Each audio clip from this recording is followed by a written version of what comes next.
Vamos antes de tudo chamar o nosso repórter Nolan Hubertus, que está lá em Brasília, que até amanhã de manhã ainda é a capital eleitoral do país. Nolan, boa noite. Conta pra gente essa peregrinação de candidatos até Salvador amanhã.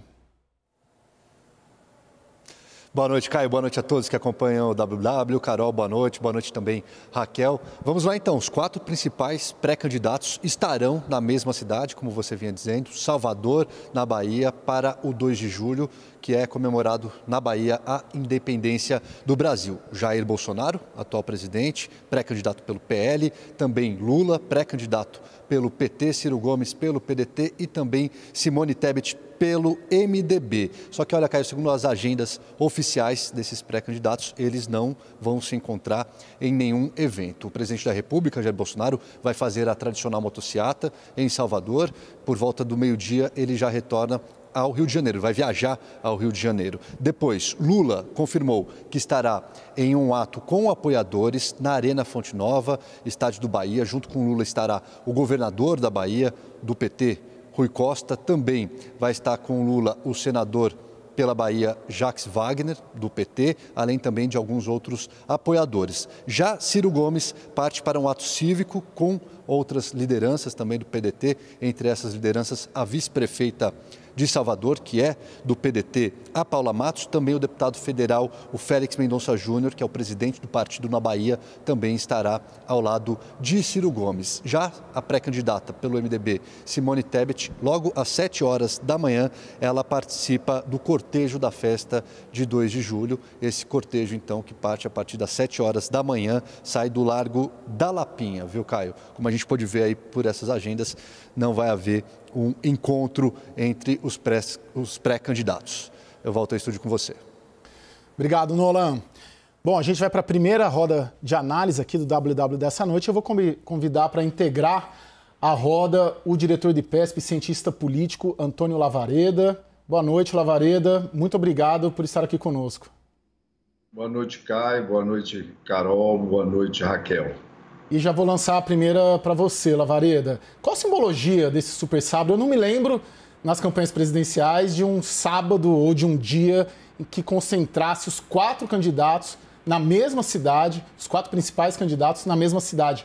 É o Nordeste que vai decidir essa eleição?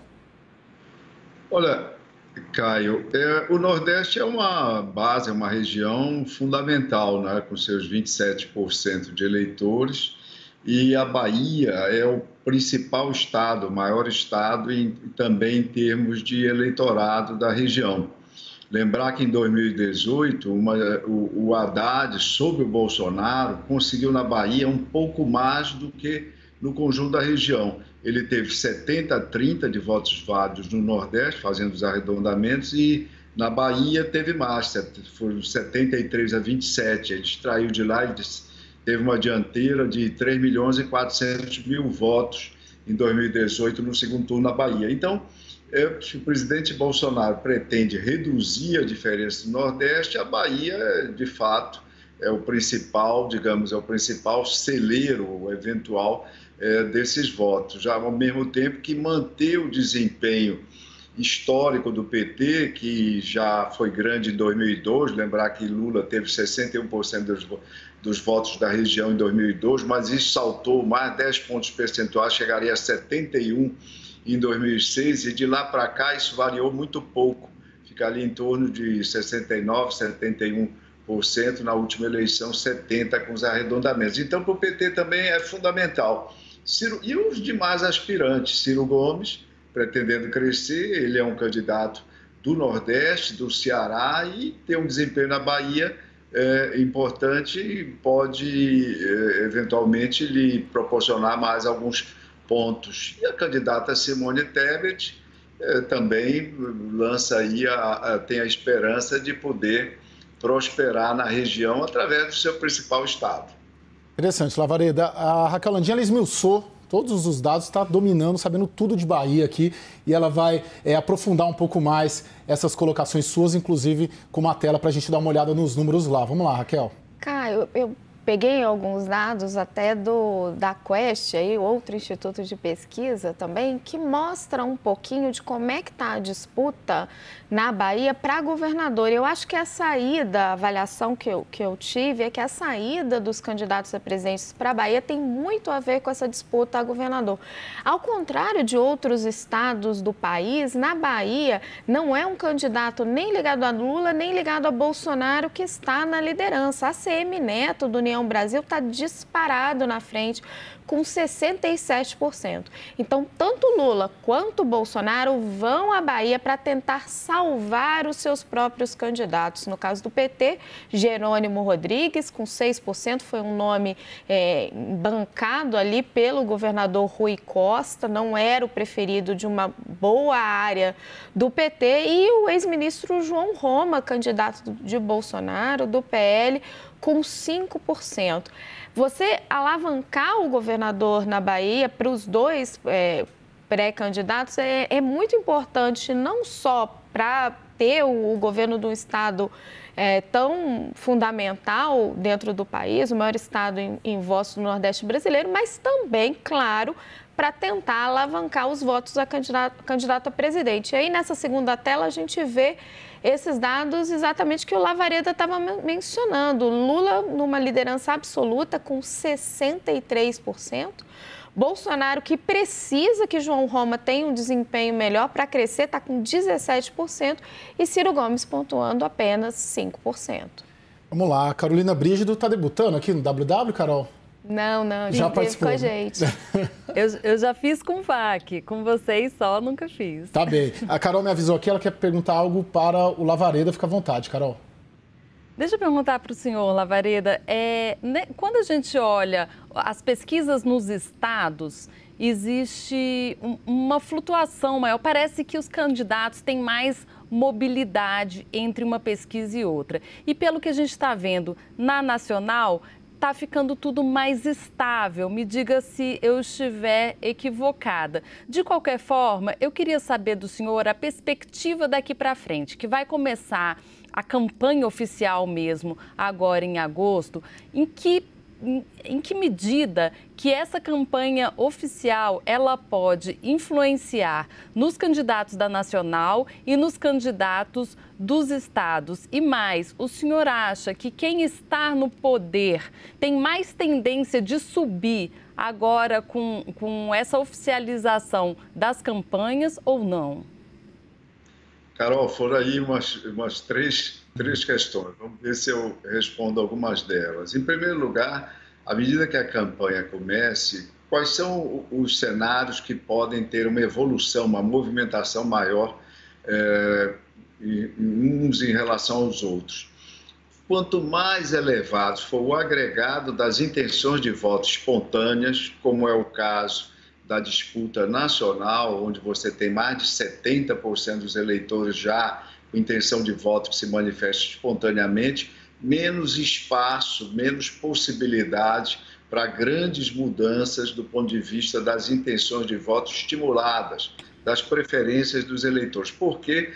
Porque a intenção de voto espontânea revela o grau de consolidação, digamos, das preferências dos eleitores, e a gente sabe que nesse ano, na disputa presidencial, nós temos um volume inusual, comparativamente ao passado, obviamente, desse agregado. Então, essa é a primeira questão. A segunda questão é que as intenções de voto para os candidatos aos governos estaduais, prestem atenção, as intenções de voto espontâneas são relativamente baixas ou bastante inferiores às intenções de voto espontâneas da corrida presidencial.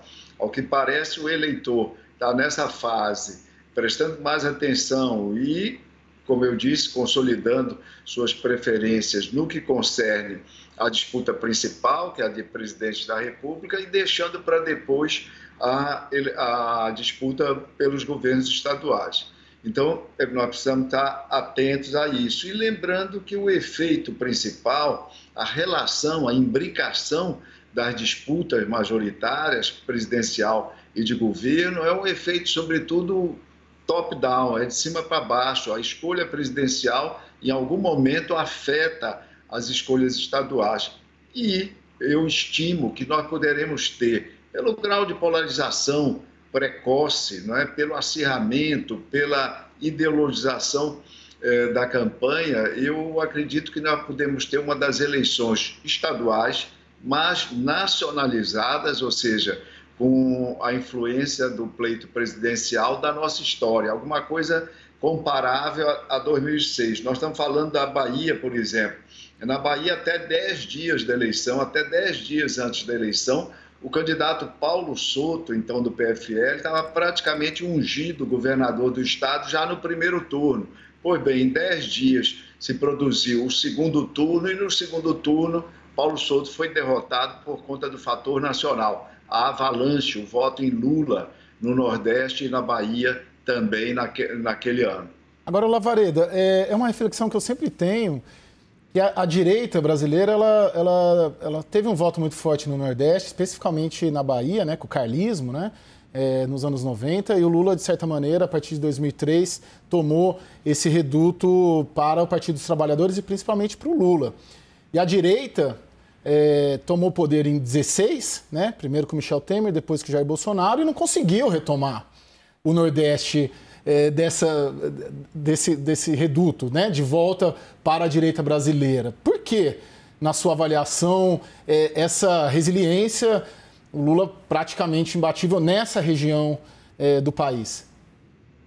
Olha, Caio, você fez uma boa panorâmica aí do desempenho dos segmentos ideológicos na região. Lembrando que na Nova República, 1989, o Collor ganha no Nordeste. Aliás, o Collor ganha entre os eleitores mais pobres, sobretudo de todo o país. E há uma grande concentração em termos relativos a uma elevada proporção da população dessa região pobre, da base da pirâmide do ponto de vista de renda e de escolaridade. Em alguns estados, em vários dos estados da região, por exemplo, a renda do Auxílio Brasil hoje, ou do Bolsa Família, o significado econômico dela ultrapassava aquele da renda extraída de ocupações formais, por exemplo. Então, o Nordeste tem essa população, esse eleitorado bastante pobre, que a partir de 2002 vota no Lula, como eu lembrei anteriormente, vota no PT, o Lula já obtém 61%, mas depois dá um pulo em 2006 e se mantém assim desde então. E por quê? Porque as políticas distributivas, nós estamos falando do próprio Bolsa Família, a extensão, o Bolsa Família, como sabemos, é um programa que foi originado de programas sociais anteriores do governo Fernando Henrique, mas ele foi consolidado, unificado e ampliado em termos de alcance de famílias no primeiro governo petista, e ao lado de outras políticas sociais, a exemplo da expansão em termos reais do salário mínimo, a elevação do salário mínimo, programas de crédito aos quais teve acesso a população também da região, desenvolvimento de um grande número de escolas técnicas, elevação do acesso ao ensino médio, ensino técnico e também implantação de campi universitários, ou seja, centros universitários espalhados na região. Tudo isso deu um peso especial, consolidou aquele movimento ascensional de 2002 e trouxe a região, né, sob a bandeira da esquerda, a bandeira petista, até o momento. E sob esse guarda-chuva da eleição presidencial, lembrar que eu falei no efeito top-down, os governos estaduais foram eleitos governos petistas e mantidos, mesmo quando, no ano de 2018, Jair Bolsonaro, o candidato da extrema-direita, empolga o poder e vai ao Planalto. Mas, mesmo assim, a região manteve seus 9 governadores alinhados nesse campo de esquerda, ou seja, com o PT, seja com o PSB, partido de centro-esquerda. Sim, é importante a gente pontuar, a gente está falando do Nordeste, da liderança do Lula no Nordeste, mas o Lula, pelas pesquisas, lidera aqui em São Paulo, lidera em Minas Gerais, tem vários estados, salvo engano, pelo menos na contabilidade de petistas com que eu conversei essa semana, Bolsonaro acho que na frente em 5 estados.